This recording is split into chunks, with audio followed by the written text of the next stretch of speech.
NATO Secretary General is doing a fantastic job, and the Prime Minister. We appreciate everything you've done. And as you know, last weekend, the United States successfully carried out a massive precision strike on Iran's nuclear enrichment facilities, and it was very, very successful. It was called obliteration. No other military on earth could have done it, and now this incredible exercise of American strength has paved the way for peace, for the historic ceasefire agreement late Monday, and we call it the 12-day war. Spoke to a few people. I guess that just sounded like the right name. It was a 12-day war. And we think it's over. I don't think they're going to be going back at each other. I don't think so.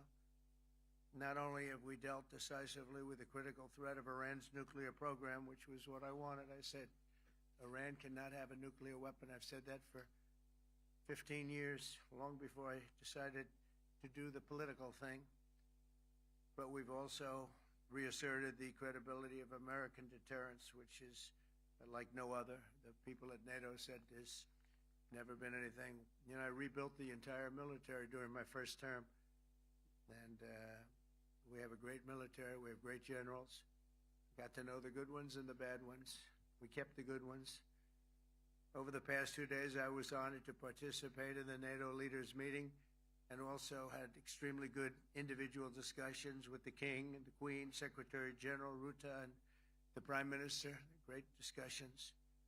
Very knowledgeable people. Major focus of our conversations at the summit was the need for other NATO members to take up the burden of the defense of Europe, and that included the financial burden. As you know, it was 2%, and we got it up to 5%. And they said, a couple of them came up to me. One in particular said, "Sir, we've been trying to get it up to 3% for 20 years, and we haven't been able, and you got it up to 5%. So they're going to be, most of them, I guess almost all of them, are going to be contributing now 5%, a number that people are surprised at, but you need it today. The United States accounts for 2/3 of all NATO defense spending, and since I began pushing for additional commitments in 2017, believe it or not, our allies have increased spending by $700 billion. I said to people, you don't have any money, and a lot of them weren't paying. And so I started the process, and I picked it up as soon as I got back, which is 6 months ago. And following my election last November, almost all have accelerated plans to reach the 2%, 3%, 4%, and then ultimately, very quickly, 5%. And all of this is going to be done very quickly, almost immediately. You probably know this as well as I do. I'm sure they've been talking about it. It's really been a big focus. In a very historic milestone this week, the NATO allies committed to dramatically increase their defense spending to that 5% of GDP, something that no one really thought possible. And they said, "You did it, sir, you did it." Well, I don't know if I did it, but I think I did. This will be known as the Hague Defense Commitment, which is pretty good, pretty appropriate. When the allies reach this number, it will add more than $1 trillion a year. Think of that, $1 trillion per year to our common defense, and this is a monument really to victory, but it's a monumental win for the United States because we were carrying much more than our fair share. It was quite unfair, actually. But this is a big win for Europe and for actually Western civilization. For years, past administrations failed to get most allies to contribute even the 2%. I remember when I came here, we had 4 countries that were up to 2%, and I remember Poland was there. A couple of them were there, and but most of them were. We had 28 at the time. As you know, it's increased a little bit, and they've agreed now to more than double their budgets in all cases. And Europe stepping up to take more responsibility for its security will help prevent future disasters like the horrible situation with Russia and Ukraine, and hopefully we're going to get that solved. Last week they lost 7,000 soldiers, mostly soldiers, but they're also getting hit in Kiev. They're getting hit in some of the towns also. And that means life. Life is disappearing also in the cities and towns. Should have never happened, would have never happened if I was president. Said it 1,000 times. And it never did happen. It's never even thought about. But it's vital that this additional money be spent on very serious military hardware, not bureaucracy, and hopefully that hardware is going to be made in America because we have the best hardware in the world. You saw that where 14 missiles were shot at us the other day, and they were very nice. They gave us warning. They said, we're going to shoot them. Is 1 o'clock okay? They said, it's fine. And everybody was emptied off the base, so they couldn't get hurt except for the gunners.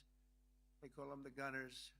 And out of 14 high-end missiles that were shot at the base in Qatar, all 14, as you know, were shot down by our equipment. Amazing stuff. Amazing that they can do. It's like shooting a bullet with a bullet. It's the same thing if you think about it. 14 out of 14, and they weren't even that surprised. I said, do you do that well often? They say, we pretty much do, sir. The Ukraine crisis has also highlighted the urgency of rebuilding our defense industrial base, both in the United States and among the allied nations. We cannot afford to be dependent on foreign adversaries for critical minerals. And as you know, we made a deal with Ukraine to take a vast amount of the land they have for minerals. We need it.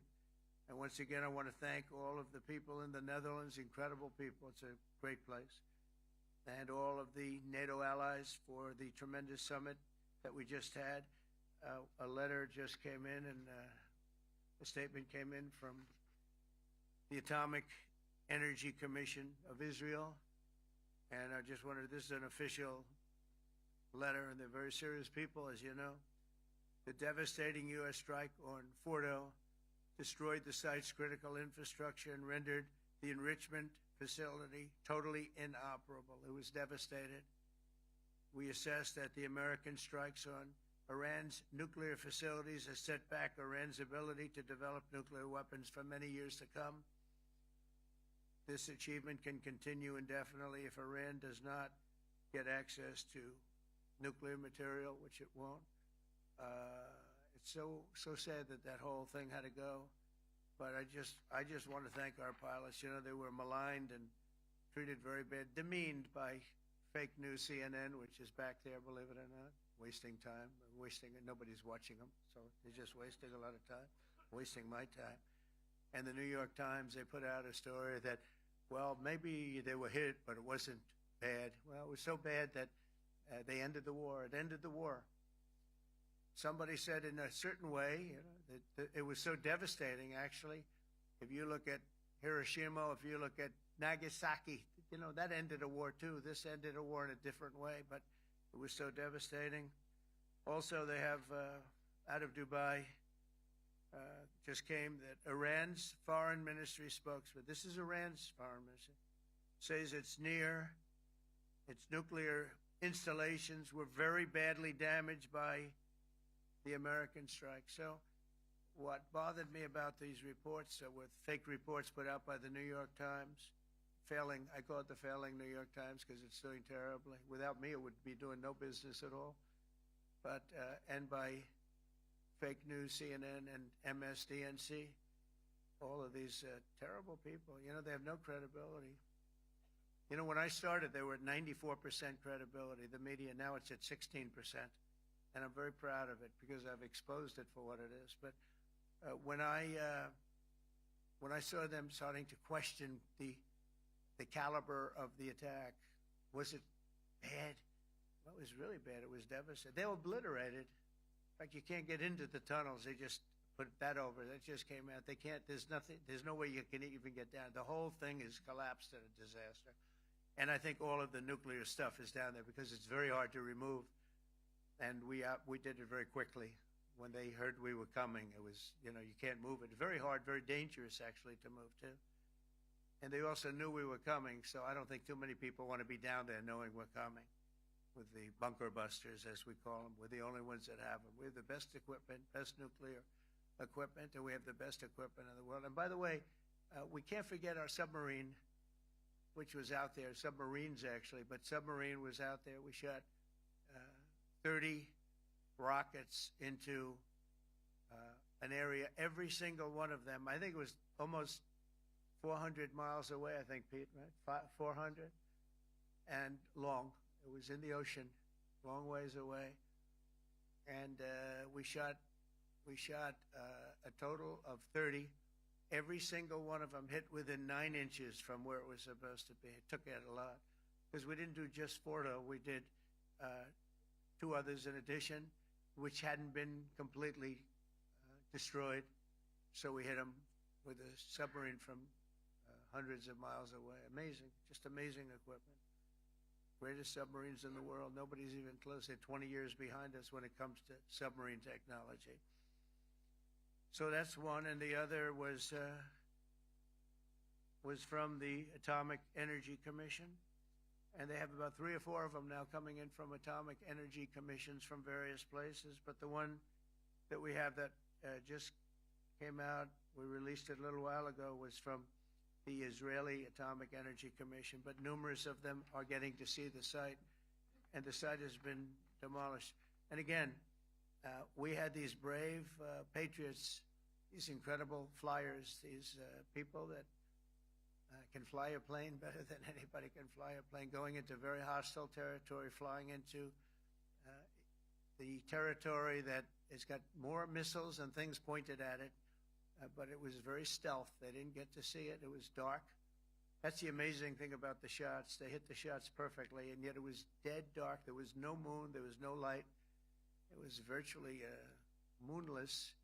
It was very dark, and the shots were hit perfectly. But when they get demeaned, and they were very upset about it because they knew how strong it would be. Back in Missouri, the pilots flew about 36 hours, 2 ways, far distance, and in those incredible B-2s. And we then had the F-22s, and we had the F-35s, and we had other planes, and we had, I think, a total of 52 tankers. That means the big tankers, because the refueling was a lot for all of the different planes that we sent.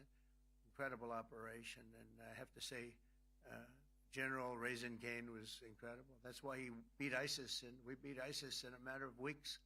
I was told it would take 4 to 5 years. We did it in a few weeks, and he was great. That's why he's the head of the Joint Chiefs of Staff right now, because I had a very good experience with him. He knocked out ISIS in a period of literally a few weeks.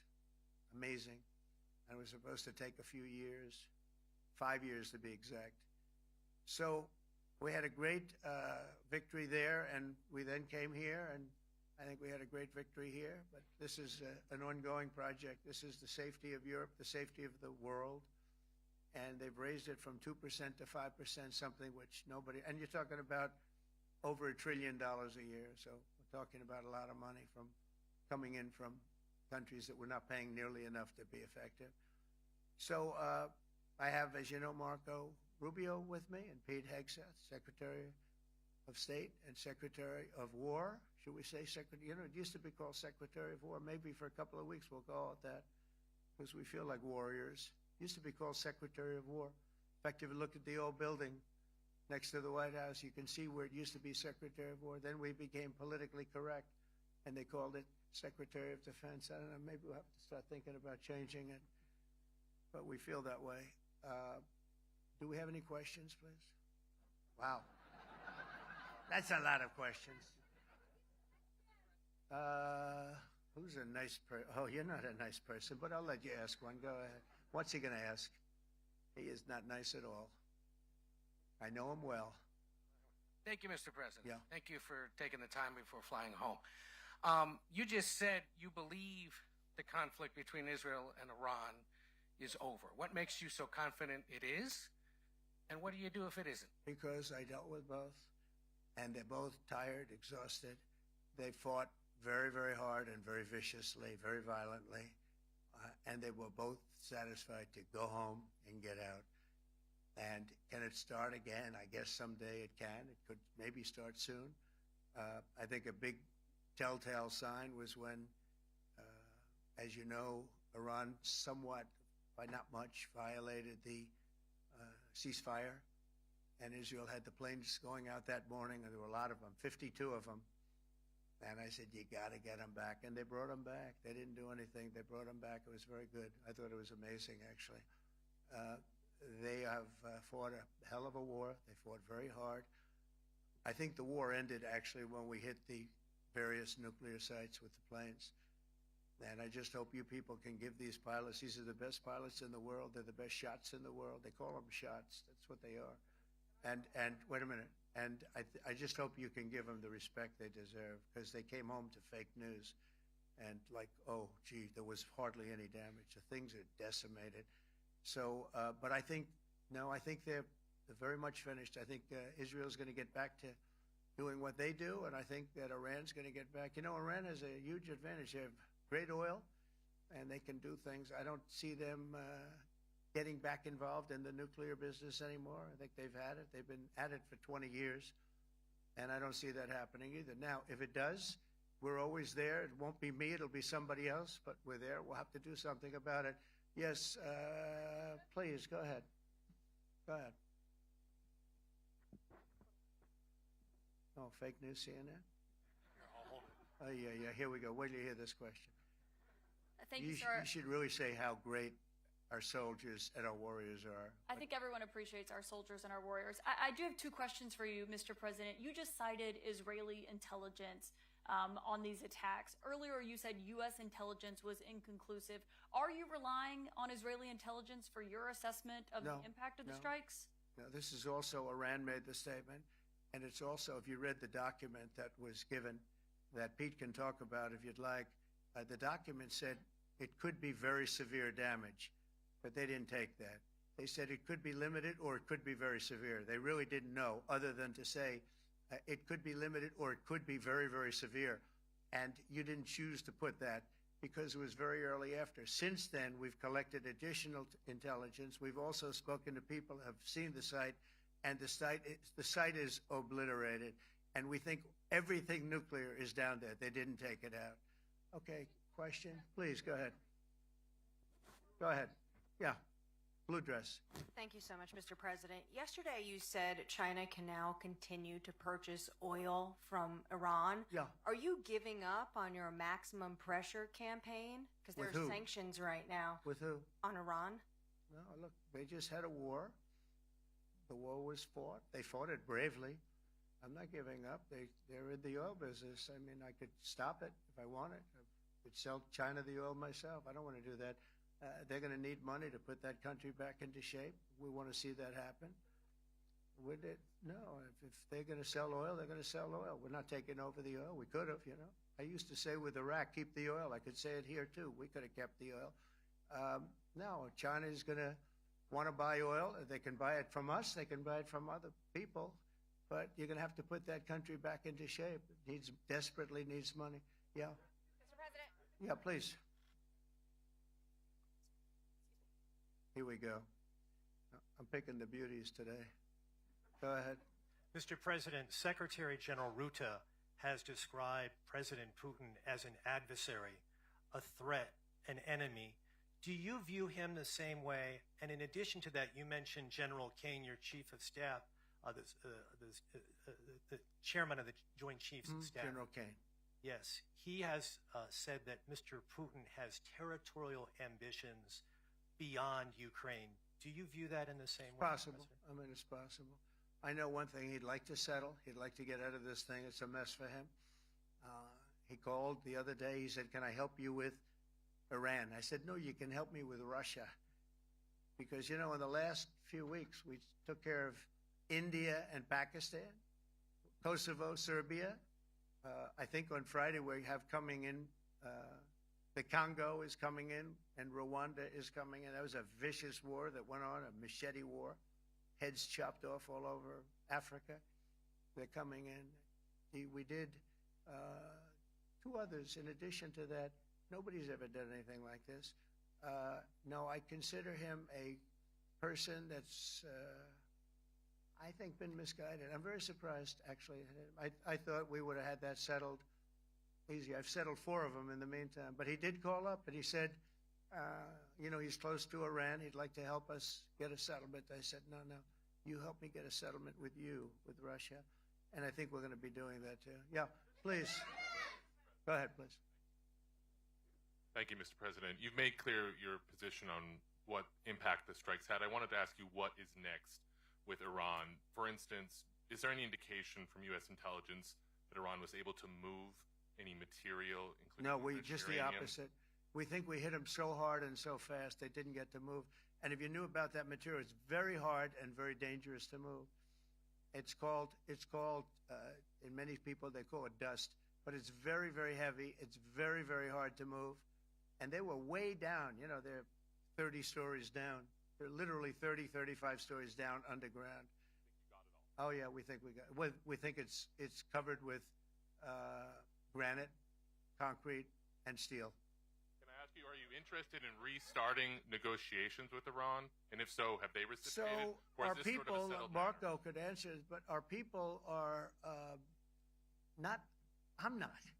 The way I look at it, they fought. The war's done, and you know, I could get a statement that they're not going to go nuclear. We're probably going to ask for that, but they're not going to be doing it. But they're not going to be doing it anyway. They've had it. They've had it. Now, maybe someday in the future we'll want that. But I've asked Marco, do you want to draw, I just asked him the question as we were walking on the stage, do you want to draw up a little agreement for them to sign? Because I think we can get them to sign it. I don't think it's necessary. Marco, do you want to talk about that, please? Mr. President, I think President Trump has shown a willingness to meet and talk to anybody in the world who's interested in peace. I don't know of any president that's been as willing as he has to meet with anyone and talk about peace. We'd love to have peaceful relations with any country in the world.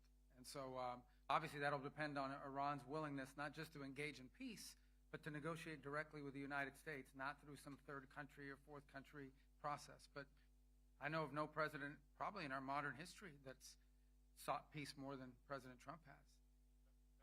Sounds like the door is open, but you're in no rush. Is that right? It sounds like the door is open, but I'll tell you what, look, we're going to talk to them next week with Iran. We may sign an agreement. I don't know. To me, I don't think it's that necessary. I mean, they had a war, they fought. Now they're going back to their world. I don't care if I have an agreement or not. The only thing we'd be asking for is what we were asking for before about we want no nuclear, but we destroyed the nuclear. In other words, it's destroyed. I said Iran will not have nuclear. Well, we blew it up. It's blown up to kingdom come, and so I don't feel very strongly about it. If we got a document, wouldn't be bad. We're going to meet with them, actually. We're going to meet with them. Yeah, go ahead, please. Mr. President, Netherlands TV, thank you for visiting our country. Good. As I understood, I, of course, would like to know how you slept last night at the House of the King. Oh, I slept beautifully. But probably a more serious question. I think you just had a meeting with President Zelensky. Did you discuss any ceasefire in this Russo-Ukrainian war? No. I wanted to know how he's doing. He was very nice, actually. You know, we had little rough times sometimes. He was couldn't have been nicer. I think he'd like to see an end to this. I do. I think what I took from the meeting couldn't have been nicer, actually. But I took from the meeting that he'd like to see it end. I think it's a great time to end it. I'm going to speak to Vladimir Putin, see if we can get it ended. But look, these are brave people. They're fighting these wars all over the place. You know, last week they had, I guess, I told you, close to 7,000 young soldiers, Russian and Ukrainian soldiers were killed, 7,000 in 1 week. It's crazy. It's crazy. So I'll be speaking to Putin. No, I had a good meeting with Zelensky, and I had a lot of good meetings. We had a lot of good meetings with a lot of people, a lot of great leaders. But he's fighting a brave battle. It's a tough battle. Yeah. Go ahead, white dress. Thank you. Ida Hallikainen from Finland, Ilta-Sanomat. Good. You have played golf with President Alexander Stubb. How do you see Finland as a NATO ally and partner, and how would you describe your relationship with our president? Well, he's a very good golfer, okay? In fact, he was on his college golf team. He went to a good college in the South, as you know, a very good college, and he was a good golfer. We had a good time. I think my relationship's great. I want to buy icebreakers. You know, you're very good at icebreakers. And I actually made him an offer. I didn't go to Congress. They'll try and impeach me for this. But there's an old, it's not old, it's fairly new, but it's used icebreaker. And I offered him about 1/3 of what he asked for. But we're negotiating. We need icebreakers in the U.S. And if we can get some inexpensively. I'd like to do that, actually. They'll fix it up, make it good. Also, we may buy some icebreakers. You know, you're the king of icebreakers, that particular country. They make them good. They make them really good, and they know what they're doing. And so we're negotiating with them for about 15 different icebreakers, but one of them is available now. It's old, and it's, old. It's like 5-6 years old, and we're trying to buy it. I'm trying to make a good deal. It's all I do my whole life. My whole life, that's all I do is make deals. Yeah, please. Go ahead. Sir, go ahead. Yeah, a question for NewsHour, Dutch TV. First of all, on Article 5, on your way here, you spoke about the commitment of the U.S. to Article 5, saying, I'll give you my definition once we're here. What is your definition, and may the U.S. commitment to Article 5 change in case some of the NATO members do not reach the threshold that was discussed today? My second question is following up on a colleague on Iran. What intel reports do say that everything over there was obliterated? Yeah, well, there are numerous of those reports, and they're coming out fast and furious. But the most respected ones we've already seen. And I will say that on a very confidential basis, they're looking at the reports, like numerous reports, and including people going to the site and checking the site. And they're going to be having, I guess you're going to be having over the next couple of days you're going to encapsulate it. But no, the site was obliterated, just like I said it was. And just like the pilots should be given credit for. As far as Article 5, look, when I came here because it was something I'm supposed to be doing, but I left here a little bit differently. I said, I watched the heads of these countries get up, and the love and the passion that they showed for their country was unbelievable. I've never seen quite anything like it. They want to protect their country, and they need the United States. And without the United States, it's not going to be the same. And you can ask Mark, or you can ask any of the people that were there. It was really moving to see it. They love their country. They were so respectful of me because I'm the head of the United States. And I made, the King of Saudi Arabia, when I was in the Middle East, so I was in Qatar for a different reason, not a reason to get shot at. We were in there for economic development reasons, Qatar, UAE, and Saudi Arabia. All three leaders of those countries, and we took back $5.1 trillion into the United States. All three leaders said, you're presiding over the hottest country in the world. The United States right now is the hottest country. Everybody wants to be there. Everybody wants a piece of it. He said, a year ago, your country was dead. You had a deadhead running it. You had a country that was dead, and it was dead. You had people pouring through the borders. You had inflation. You had everything. He said, you've made it in 5 months at that time. You've made it the hottest country. This is the hottest country in the world. The United States right now is the hottest country in the world. And when I was around that table, it was a nice group of people, many of whom I knew from previous. When I saw the passion they had for the country, and almost everyone, and you probably have the tapes, it was very public, but almost every one of them said, thank God for the United States. Without the United States, they couldn't really have NATO. It wouldn't work. It wouldn't work. It will in the future because now they're paying much more money, but it wouldn't work. It was great. And I left here differently. I left here saying that these people really love their countries. It's not a ripoff, and we're here to help them protect their country. Okay, we'll do one or two more. Thank you, Mr. President. Yeah. A question on Spain. Are you satisfied with today's... Oh, I think Spain's terrible what they've done. No, I do. They're the only country that won't pay the full up. They want to stay at 2%. I think it's terrible. And they're doing very well. The economy is very well. And that economy could be blown right out of the water with something bad happening. Spain is the only country that... Are you from Spain? Yeah. Good, congratulations. You're the only country that is not paying. I don't know what the problem is. I think it's too bad. So we'll make it up. You know what we're going to do? We're negotiating with Spain on a trade deal. We're going to make them pay twice as much. And I'm actually serious about that. We're going to make Spain... I like Spain. I have so many people from Spain that it's a great place, and they're great people. But Spain is the only country out of all of the countries that refuses to pay. And, so they want a little bit of a free ride. But they'll have to pay it back to us on trade because I'm not going to let that happen. It's unfair. It's unfair to NATO. All right, sir, please. Go ahead, right in the back. Yeah, you, tall one. The tall man.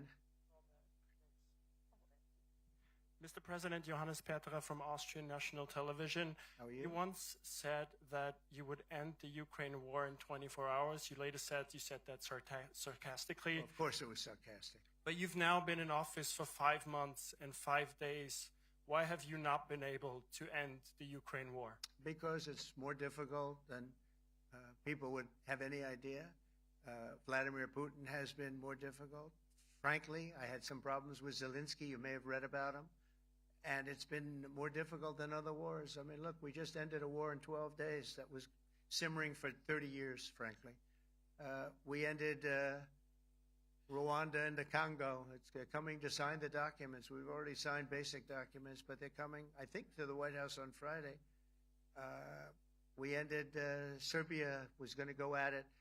But maybe the most important of all, India and Pakistan.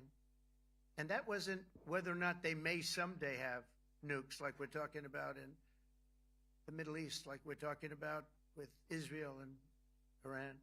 This is they have nuclear weapons. I ended that with a series of phone calls on trade. I said, look, if you're going to go fighting each other, it was getting very bad. You know how bad that last attack was. It was really bad. If you're going to go fighting each other, we're not doing any trade deal. No, you have to do a trade deal. I said, we're not doing any trade deal. And in fact, I had the general, who was very impressive. The general from Pakistan was in my office last week. Prime Minister Modi is a great friend of mine. He's a great gentleman. He's a great man. And I got them to reason. I said, we're not doing a trade deal if you're going to fight. And if you're going to fight each other, we're not doing a trade deal. And you know what? He said, no, I want to do the trade deal. We stopped the nuclear war. Go ahead. Go ahead, Jeff. Here's another beauty, Jeff. He's a beauty, all right. Go ahead. Mr. President, to follow up on Ukraine, will the United States contribute any more money to Ukraine's defense this year to the $5 billion that allies are giving? And one question, you had another meeting with the Dutch opposition leader, Mr. Wilders. Can you tell us about that meeting? And are you upset about his anti-Muslim stance? I'm not upset about it. It's just his view. He's unhappy with the way things are going in this country and various countries. He was an opposition leader, and I was asked to meet with the opposition leader by the people that are running. I think they have some deal where if you have a meeting, you're supposed to meet with an opposition leader. I said, that's strange. We don't do that. But I met with I didn't know him. He seemed like a very nice guy, but he's in opposition to the current people, and that was set up by the current people. So I assume when I met with the Prime Minister, you're supposed to meet with the opposition. We'll have to try that sometime in our country. Let's not do it. But I thought he was very good. As far as money going, we'll see what happens. There's a lot of spirit. Look, Vladimir Putin really has to end that war. People are dying at levels that people haven't seen before for a long time. Go ahead. Go ahead. White shirt. Oh, she's all excited. Okay. So, BBC News Ukrainian. I would Where like are you to from? ask you, I'm from Ukraine. Oh. So my question to you is whether or not the U.S. is ready to sell anti-air missile systems Patriot to Ukraine. We know that Russia has been pounding Ukraine really heavily right now. Are you living yourself now in Ukraine? My husband is there. Wow. And I can see you it's amazing. And me with the kids, I'm in Warsaw actually because he wanted me to be. Is your husband a soldier? No? He is. He's there now? Yeah. Wow. That's rough stuff, right? That's tough. And you're living here? In Warsaw. And you're a reporter? I am. Good. So let me just tell you, they do want to have the missiles, okay, as they call them, the Patriots. And we're going to see if we can make some available. They're very hard to get. We need them too. We were supplying them to Israel, and they're very effective, 100% effective. Hard to believe how effective. And they do want that more than any other thing, as you probably know. That's a very good question, and I wish you a lot of luck. I mean, I can see it's very upsetting to you. So say hello to your husband, okay? Thank you. Go ahead. Thank you. Thank you, Mr. President. You were criticizing Where are you from? Bloomberg News. Oh, Bloomberg. You That's were wonderful. you were criticizing the Federal Reserve Chair before coming to this summit. Yeah, I think he's terrible. I was wondering if you've begun interviewing different candidates for the Fed pick. Yeah, I know within 3 or 4 people who are going to pick. I mean, he goes out pretty soon, fortunately, because I think he's terrible. We have no inflation. We have a tremendous economy. Hundreds of billions of dollars of tariff money is pouring in. Factories are being built because they don't want to pay the tariffs, so they're building them all over the country.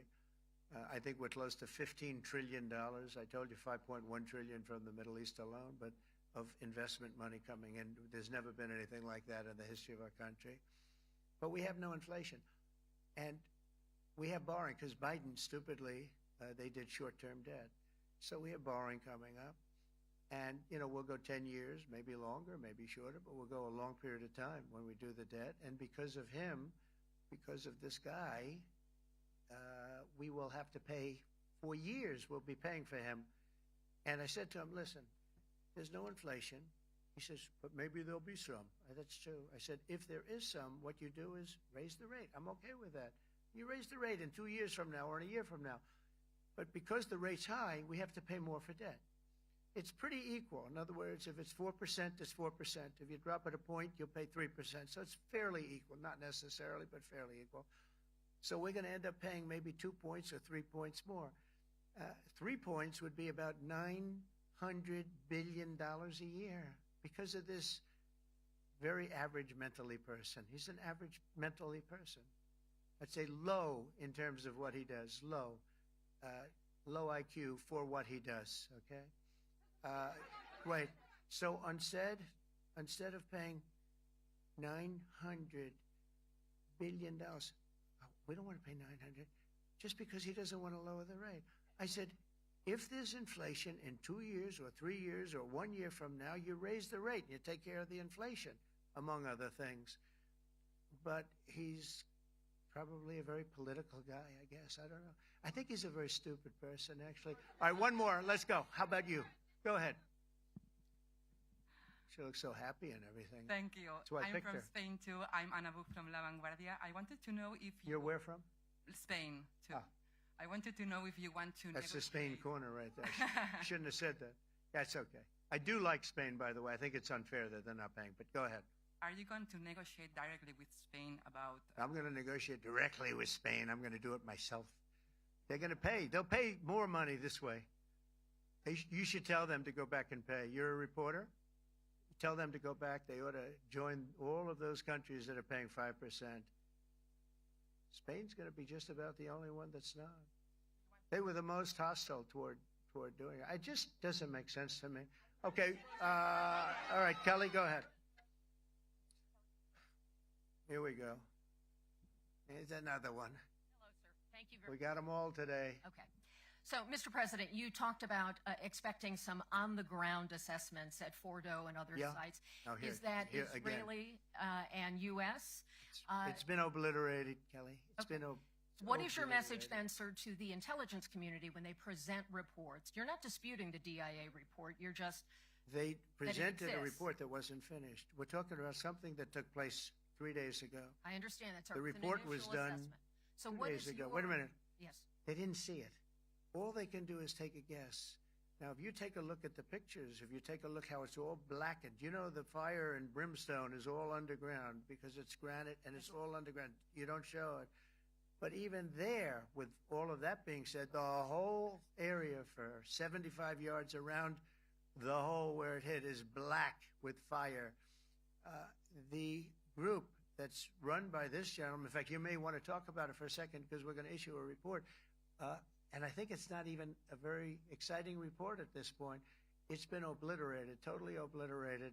And they did a report, but it was like, if you look at the dates, it's just a few days after it Understood, happened. sir. So they didn't see it. They said it may be very severe. Understood.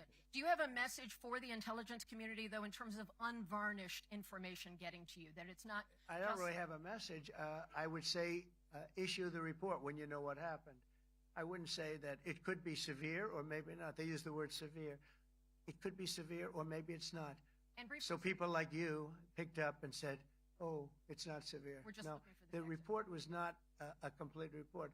Yeah, the message was probably wait till you know the answer before you And sir, go ahead. did you not have a public component to your Zelensky meeting for a tactical reason with President Putin? Let him answer. Hello, Mr. Secretary. Yeah. There's a reason the president calls out fake news for what it is.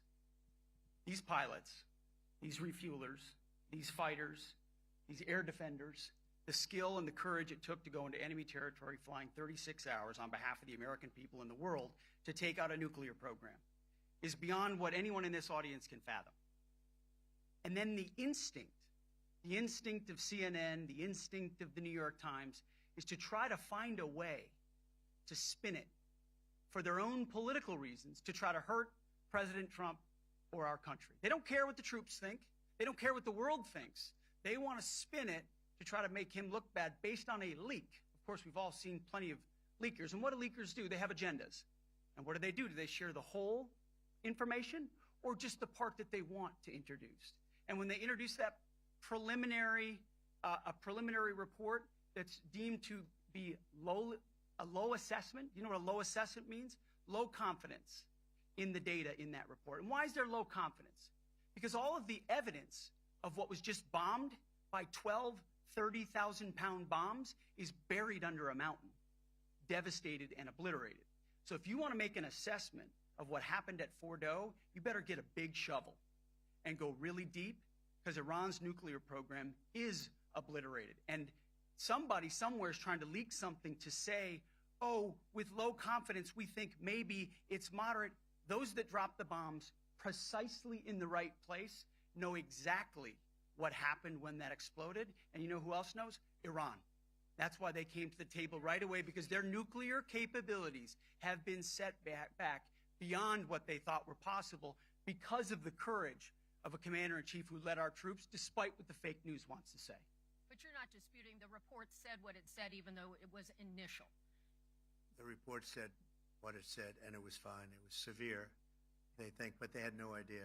They shouldn't have issued a report until they did, but we've gotten the information. I think Pete said it better than you can say it.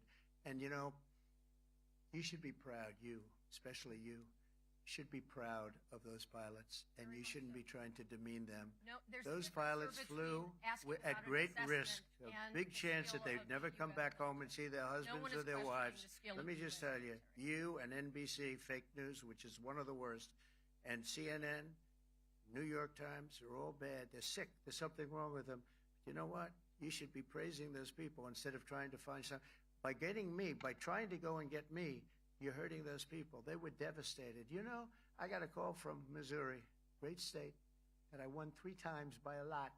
And I got a call that the pilots and the people on the plane were devastated because they were trying to minimize the attack. And they all said it was hit. But we don't think it was really maybe hit that badly. And they were devastated. They put their lives on the line, and then they have, and I'm not referring to you, but real scum come out and write reports that are as negative as they could possibly be. It should be the opposite. You should make them heroes and heroines. You should make them really people that they were so devastated when they heard this news. And you know what they said? One of them, I spoke to one of them, said, "Sir, we hit the site. It was perfect. It was dead on."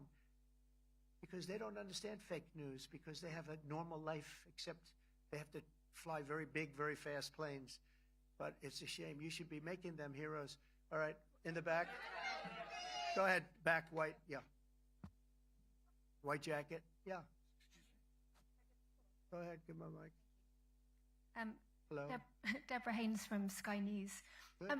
Mark Rutte, the NATO chief, who is your friend, he called you daddy earlier.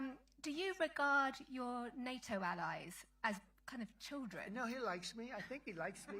If he doesn't, I'll let you know. I'll come back and I'll hit him hard, okay? No? Do you He did it very affectionate. Daddy, you're my daddy.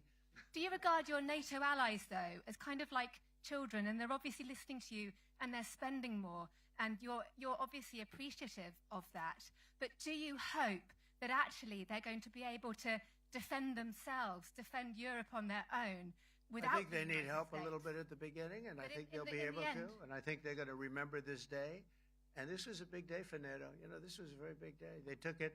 One of the gentlemen said, you know what? We've been trying to raise money raise the rate for 30 years, he said, 20 years, from almost the beginning.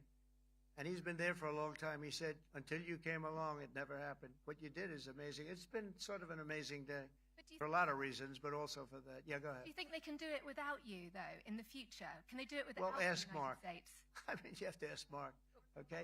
So we're heading back.